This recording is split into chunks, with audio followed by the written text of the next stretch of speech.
Just on the whole nostalgia renaissance, I have a piece about this coming up soon, talking about how we are pushing back to analog because people are recognizing, particularly millennials, because again, millennials are almost in their 40s.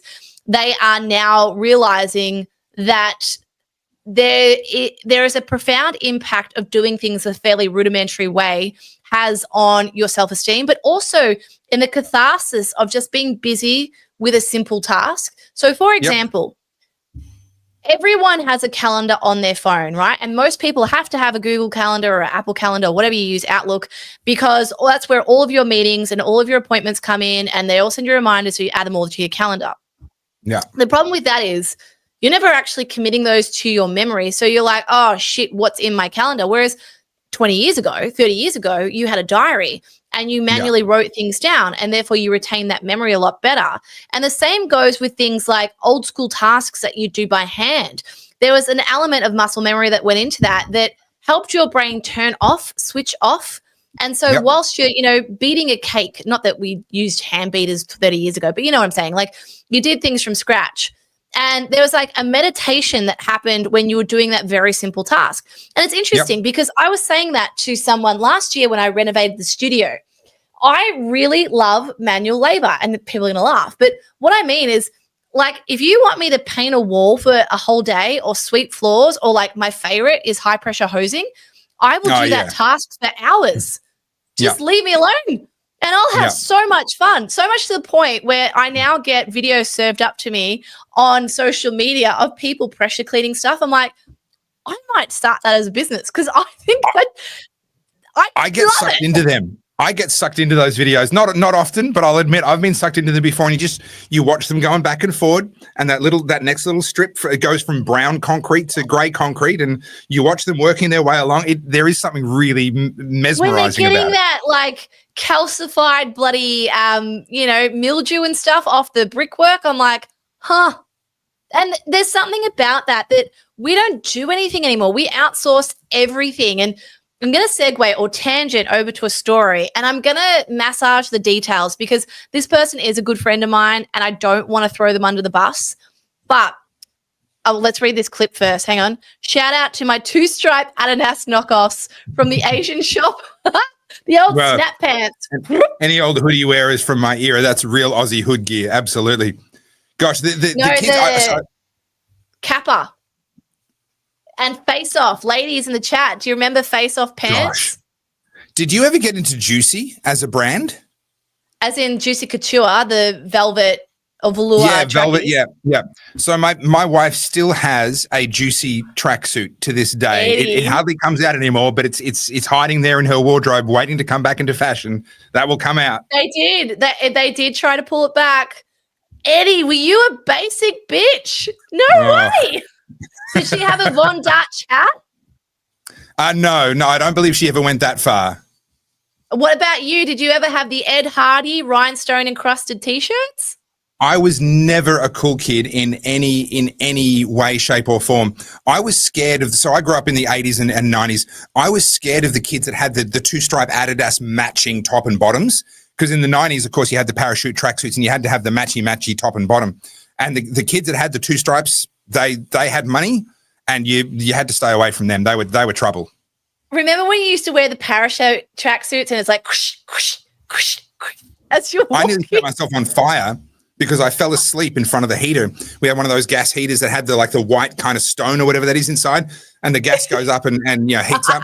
I fell asleep lying in front of one of those. I woke up and I'd melted a patch out of the back of this thing. It hadn't caught on fire, but it had melted. And I loved that tracksuit so much. I was so upset. My mum actually sewed a big patch over the top, but I was embarrassed to wear it because that patch was just normal cotton, and I felt like a fraud. Do you remember, ladies in the chat, there used to be a store called Westco. I don't know if they did boys' clothes. I can't remember. But Westco was like, so for all the Sunbury people in the chat, Sunbury Square used to have a shop called Westco, and it was kind of like, the theme of it was almost like a Western kind of shop. There's lots of wood from what I remember. And like, I'm talking like late 90s here. And you'd go in there and you'd see like all the cool 90s clothes, and you'd have to go and put them on lay-by and then go pick them up. And they used to have, all of that sort of hood clothing that I used to try and pretend I was a member of TLC. So funny. It's funny how you unlock those old memories. But are you ready for a hit of nostalgia? Sorry, just a hit of nostalgia before you tell your story. Bang. Read that. Wu-Tang and Kappa. But I feel like I can say this, and I'm saying this endearingly, but when I went to school, we had the Skips and the Wogs. And the Wogs wore the Wu-Tang and the Kappa, and the Skips wore the Nike and the Adidas. Yeah. Anyway, so my story is, and I was talking about where we're sort of shifting to culturally, and this story happened the other day, and I'm going to be loose on the details, like I said, because this is a friend of mine, and I don't want to embarrass them or shame them for what happened, but I don't think people realize how much we have been indoctrinated to behave a certain way by our government. So my girlfriend posted a story on Instagram witnessing a service provider doing something that would make workplace cringe, work cover cringe. This, I'm going to have to tell you the story so it makes sense. This person was on a roof, a 2-story roof, using a high-pressure hose to clean the roof tiles. And this person, I don't know if they had a business. I'm going to assume they had a business. Was on the roof, high-pressure hosing, no harness, just normal shoes, and like scampering across the roof and high-pressure hosing. Now, look, a couple of us will look at that and go, yeah, it's probably not smart, probably not the way to do it. But I would have just minded my own business and been like, you're going to make choices, mate. You fall off that roof, you'll learn. But she, as a concerned person, now this person aligns with you and I on everything. So this is not one of our woke Karens. Yeah. She was so outraged that she put in a complaint to Work Cover and dobbed him in, and did so because she's like, well, I don't want to watch someone fall to their death. And I kind of said to her, I was like, babe, you know how we fight against all the red tape and all the bureaucracy, and we get really mad when things cost a lot more than they should? That's why. You probably 100%. Just cost that man his business. He would have just copped a very large fine. Unbeknownst, he had no idea that you were there, and he was just going about his day, but you've inserted yourself in his life, probably financially crippled him.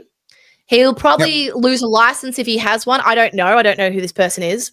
Sure. And now what's going to happen is Work Cover will go, oof, we need to install a new rule. You cannot operate solo anymore. You're going to need 3 people, scaffolding, a spotter, a harness. Someone with a trampoline down the bottom. And now that $250 roof tiling pressure hose job, it's going to cost you $2,000. That's how the government works. Let's add another layer to this, because there'll be people saying, yeah, but if he falls off the roof, we all pay for all the surgeries and everything else, to, all the hospital time and everything else. That is a fantastic reason to get rid of socialized healthcare, right? If you having to pay for other people's stupidity is the reason why you want to insert government into every single moment of every single person's life, I would say that that's a really good reason to abolish socialized healthcare. And people get outraged. But I want my socialized healthcare. Okay. People say, well, I can't afford healthcare. All right. I need social healthcare because I can't afford it. Look at America. Look at how much they pay. Well, America is a terribly broken system, not because it's private, but actually because it's more regulated than our system is. That's another story.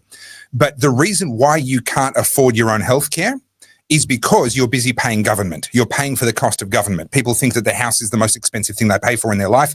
Actually, it's government is the most expensive thing you pay for. And so because you have to pay for government, you can't afford to pay for your own costs. You can't afford to pay for your own private insurance that might look after you under those circumstances, or have money in the bank that might get you through something like falling off a 2-story roof because you're an idiot.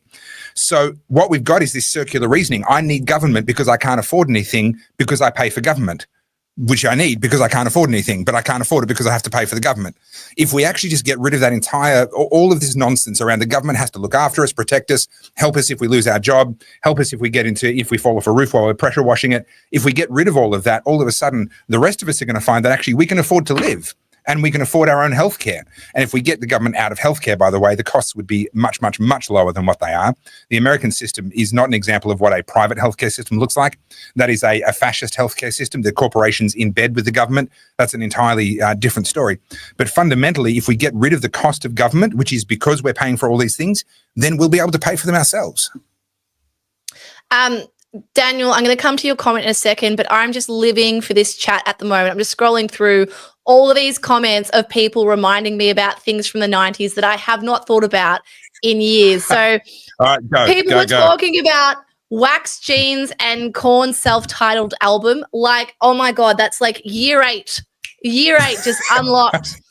I couldn't afford the Korn album because I didn't have a job yet. So I used to take my friends' CDs home and record them on cassette and then listen to them on a Walkman. Oh my God, I'm so old. SMP, Sex Money Power, that was a skateboarding brand. Yeah. People talking about the old Velcro wallets, the old Billabong wallets. Yeah. Stussy and Mambo. Oh God, Propaganda. Do you remember that shop? Propaganda was full of like cool streetwear clothes. So I love Carly, sorry. One more time, because clearly you didn't hear me the first time. I was never one of the cool kids. I never shopped in any of those places. I don't remember that they ever existed. I never set foot in one. You've just watched another short clip from the Oddcast, and if you'd like to see the full video, it is over at our dedicated channel. That is the Oddcast HQ on YouTube. We will see you there. Don't forget to like, subscribe, and have a chat in the comments.